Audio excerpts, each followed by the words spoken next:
Hi family, it's your girl Latrice. It's been a minute, but that's okay.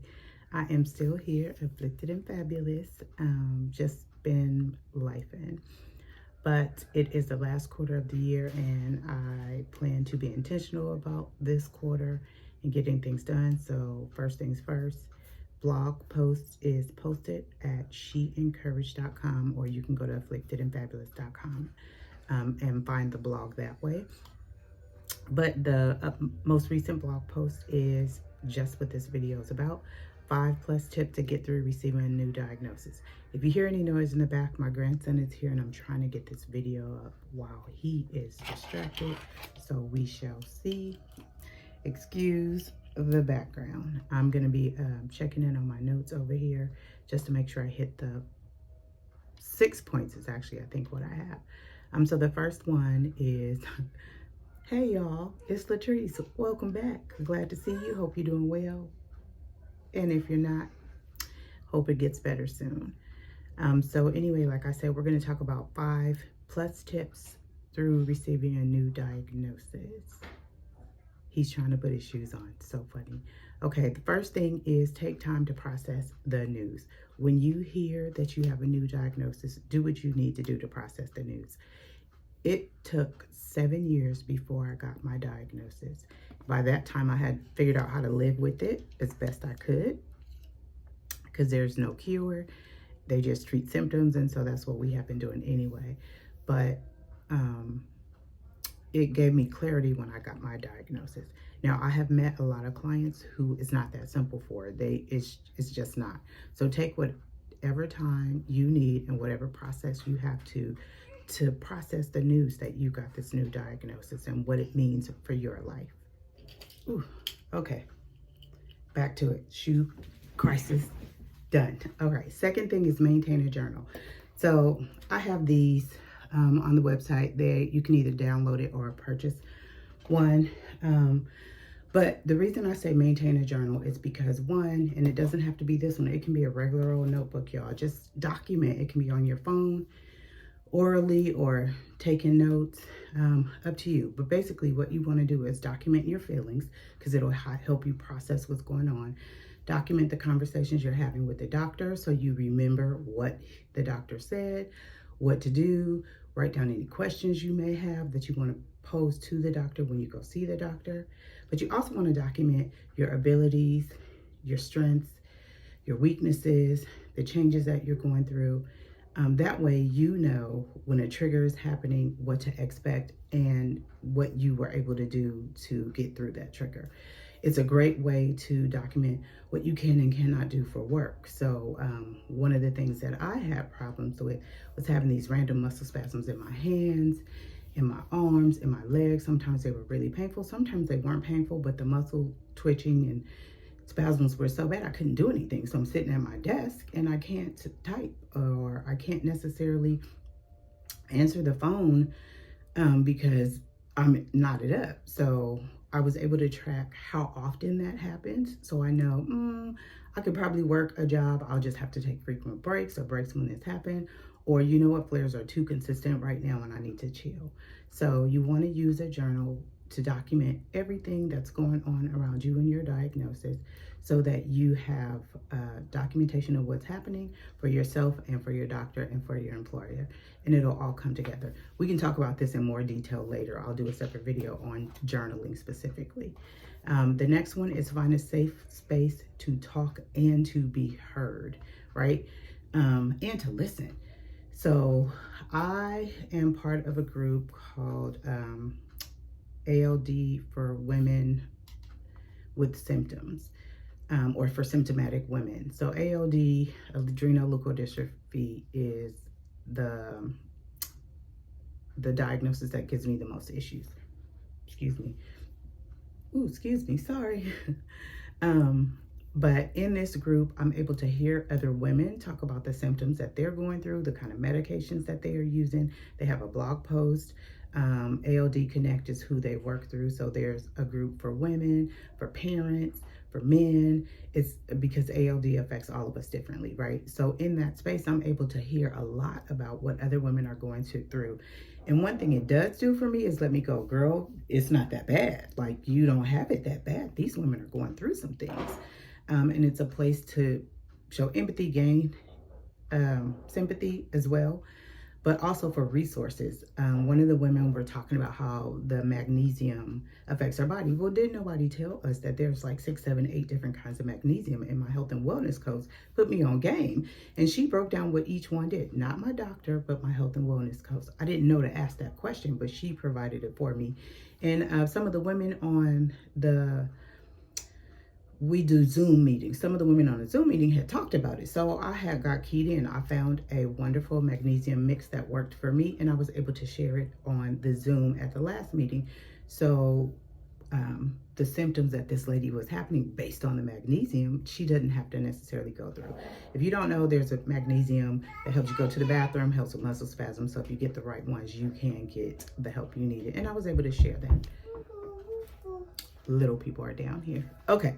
So anyway, that's a safe space for me. There are groups for all diagnoses guaranteed. And if you don't find one, create one. Look on Instagram, look on YouTube, go to the doctor, go to the social worker at the hospital that you're going through. In Sacramento, and I'm sure it's in different cities around the United States, there's this thing called 211.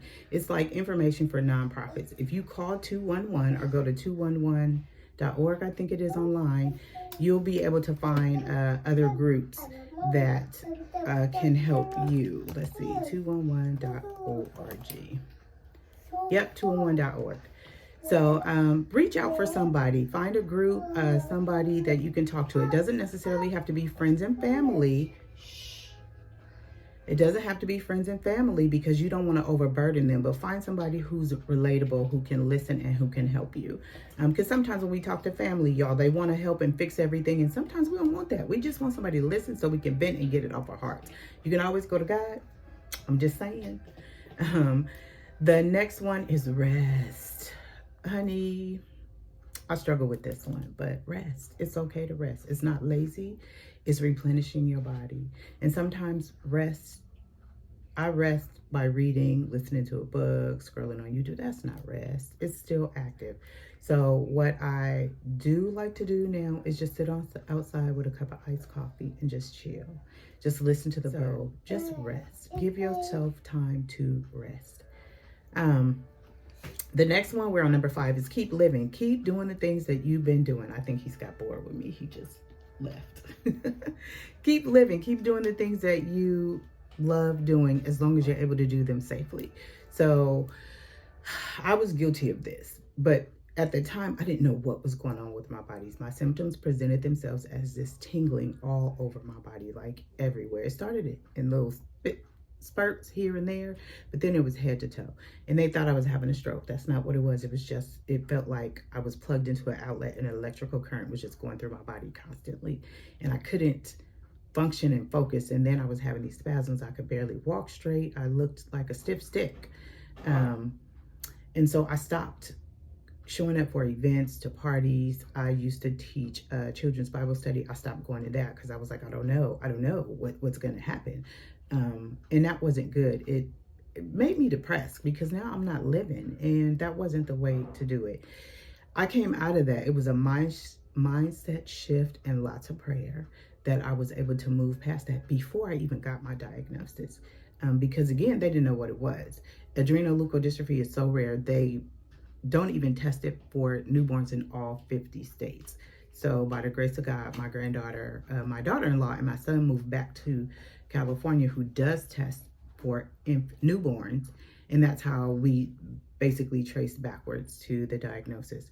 But what my point is you got to keep living, keep doing the things that you love as long as you can. If you can't on one day, don't do them that day, but the next day, try to do it anyway. So now I don't teach children's Bible study. COVID threw that all out the way anyway, but I still now am showing up for parties and taking myself on solo dates and all the things that I still love to do. I don't travel as much as I would love to, but we changing that. Okay, and then the last one is it's okay to ask for and receive help. Y'all, that ain't the last one. But that's the 6th bullet point that I put on here. If you go to the blog, I do a little, you'll be able to follow my train of thought a little bit better, I think. But anyway, the last point is it's okay to ask for and receive help. I struggle with that one too. And pride, moving pride out the way, because people offer to help and you're like, I don't want all that. Sometimes you just, I got this. But there are times when you actually need help. So like when I'm having muscle spasms, I can't go, I can't do it. I need you to go to the store and get this for me. Sometimes I can't open jars anymore. I just hand the jar over here. Whoever closest to me, get this. It's okay.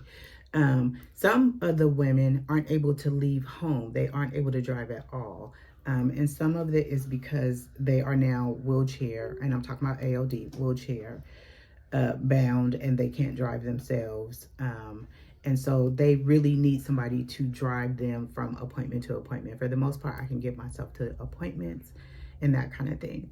But if I couldn't, then I would need to be able to ask for help for someone to do that. And that's okay.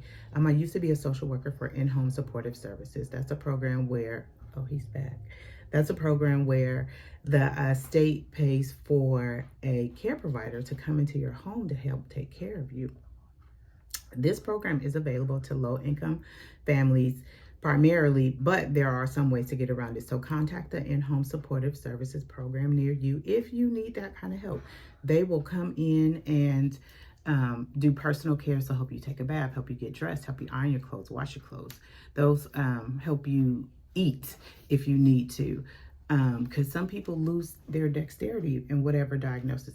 They serve 0 to life ending. So your newborn is on a breathing machine, a feeding machine, God forbid, but those things happen. I have seen babies who have had to go through that. That program, I don't work there anymore. That program will pay a parent or someone else to come take care of that while the parent goes to work, right? So in-home support is there. If you need that kind of help, they'll come clean the house. They'll do whatever, not whatever. There's some limitations, but there's programs out there to help you if you need it.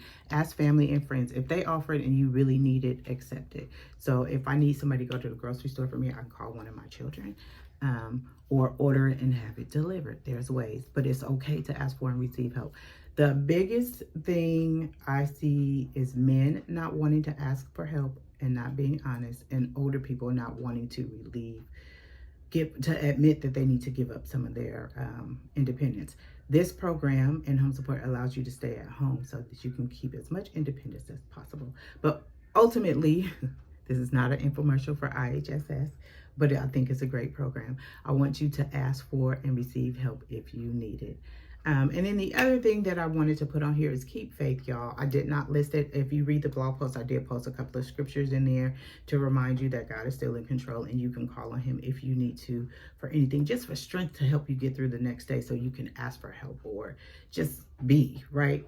So that's the other thing. But anyway, that's 5+ tips to help you get through a diagnosis. So pray, take time to process the news that you got the diagnosis, get all the information you need, make a journal so you can track the information, your abilities and limitations, questions and answers.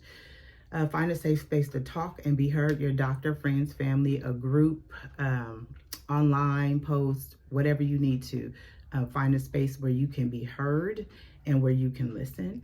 And then rest. Make sure you rest your body. He doing so good, y'all. Make sure you rest your body and your mind and your spirit, because we need all that to keep going. Keep living, because where we at, 6, 7? Keep living, keep doing the things that you love so that you will continue to have joy. And it's okay to ask for and receive help. Y'all have a wonderful day. I love you, and I'll see y'all in the next video. Bye.